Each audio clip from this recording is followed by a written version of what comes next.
So you see from here two very important ideas. Number one, that whatever happens to you should be happy. And number two, welcome everybody to another edition of Jacob's Bunker. I was going to say Jacob's Baker. No, that's a different book. Jacob's Bunker, as we visit our intrepid hero hundreds of feet below the ground. Yeah, in my basement or bunker with all my apocalyptic things here. Okay, time stands still in Jacob's bunker. It's still working on 1970s technology. Yep, that's right. Okay, let's go. So we're at chapter 40, verse 1 of the book of Genesis, and Jacob's going to read. Okay, soon after this, the Egyptian king's wine steward and baker offended their master. The Egyptian king's steward and baker, who were imprisoned in the dungeon, each had a dream that seemed to have a special meaning. When Joseph came to them in the morning, he saw that they were upset. He tried to find out what was wrong with Pharaoh's courtiers, who were his fellow prisoners. "Why do you look so worried today?" he asked. So Joseph comes in, and he says, "Why are you upset today?" Now, I'm going to give you some advice if you ever think of becoming a rabbi. Okay. Don't walk into the cancer ward and say to somebody, "So why are you so upset?" I think that's a rule. That's a rule for like everybody. For sure, right? But for sure, rabbis, right? Right? So you see, have you ever spent much time in a federal penitentiary? No. You've been in your bunker for too long. You ever see a movie, a video, a documentary about what prison's like? I was gonna say that I visited some penitentiary in Pennsylvania, like what's not in service anymore, but I went to it. Okay, that's what you're telling everybody, is it? Yeah. Yeah, it was just a visit, I promise, Rabbi. Just a kindly old visit. Kindly old visit. They let you out after a couple of years. Uh-huh. So anyway, so imagine right? You go, you've seen a federal penitentiary, right? You've seen videos of it. Now imagine a prison 4,000 years ago. It's probably just like a hole. You can't imagine. We can't even put our heads around what it was like.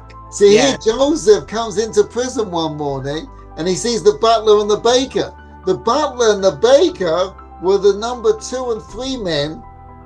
They were high up in the hierarchy of the royal palace. I know what you're gonna ask me. I know exactly what you're gonna ask. Yeah, well, I'm gonna ask you. You're gonna ask me, why did Joseph go up to them and ask them, "Why are you so upset?" Right. What are you talking about? What's wrong with you? What's wrong with you? Yeah, they're sitting in a prison. They were just in the royal palace. They lived in the royal palace. They had the life. Exactly. They're living in the dungeon. They're in the dump. Why are you upset? Why is he asking such a silly question? Oh no.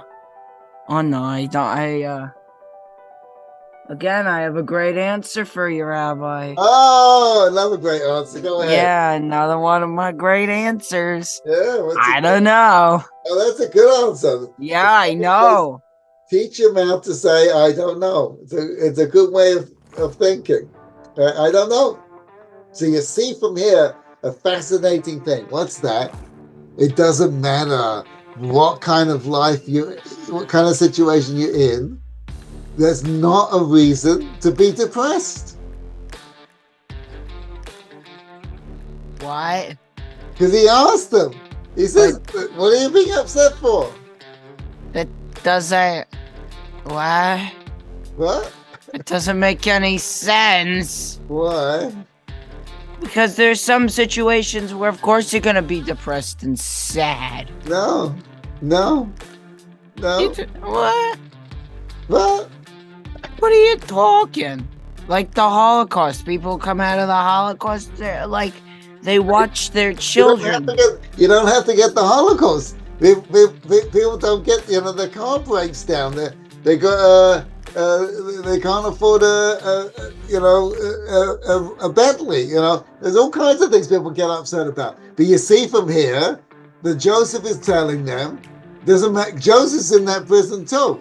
He's telling them, listen, guys, no matter what situation you're in, this is not a reason to be upset. He's telling them this is the truth. You see, if you think that happiness is situational, that depending on what happens to me, I can be happy, you'll never be happy.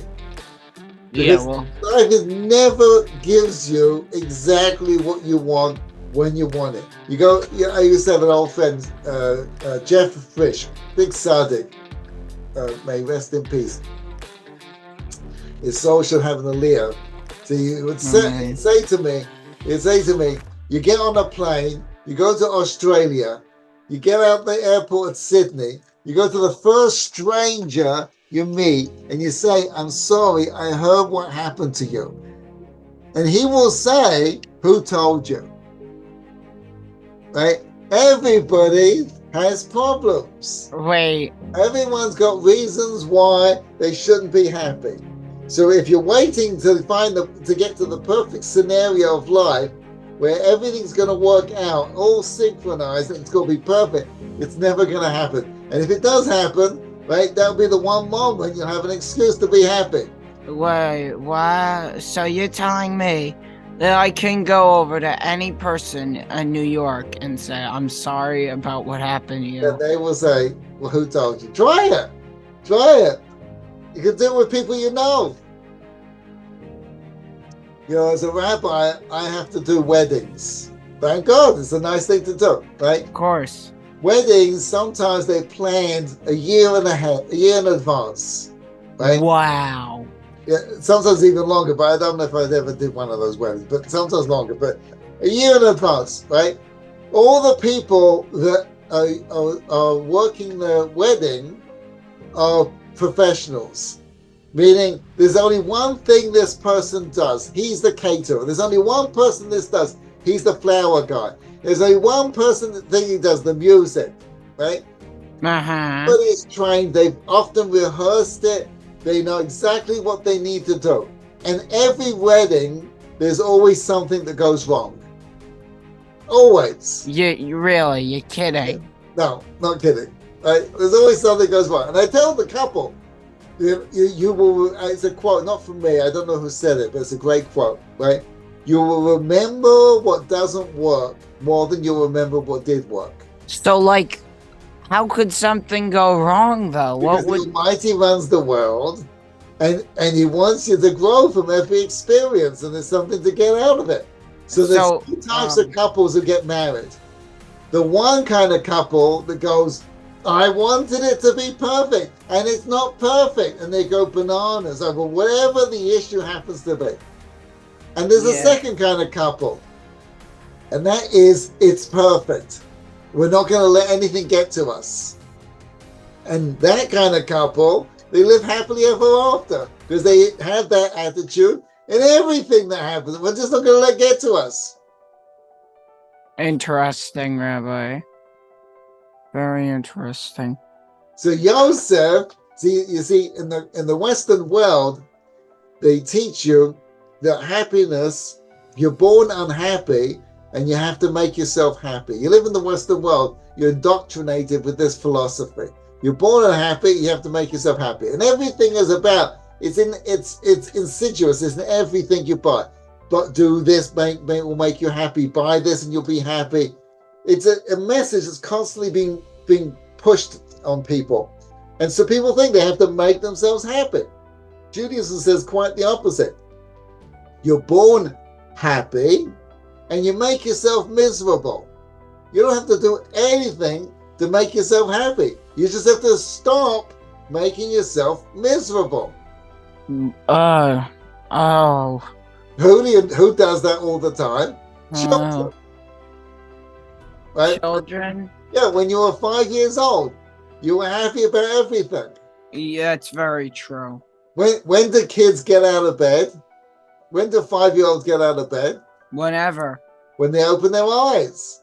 Yeah. They don't have a snooze button because they love life. where do they go to sleep? When they close their eyes. They keep going until the battery is run down. You know, because they love life. Something goes wrong, they don't let it get to them. Yeah, around 9, 10, 11, 12 years old, all of a sudden, oh, this problem and that problem, and you let things get to you. I wish I could be like my 5-year-old self again. You can, 100%. It's called tshuva. That's what we do on Yom Kippur, tshuva. Go back to who you used. Tshuva means to go back to who you used to be. Oh. That's what it means. Oh, wow. Wow. Okay, so Yosef comes in, and he tells the butler and the baker, he says, why are you upset? So you see from here, number one, you see from here that it's, no matter what situation you're in, you have to be happy. But you also see that you have an obligation to teach people how to be happy. Yeah. Because how would they ever have a concept of such a thing unless Joseph had taught it to them? He was teaching them. No matter what happens, you'll be happy. But you see from here two very important ideas. Number one, that whatever happens to you, you should be happy. And number two, whoever you're with, you have to teach them how to be happy. You get it? Okay, very good. That's our lesson for today. All right, thank you, Rabbi. Thanks, Jay. Good.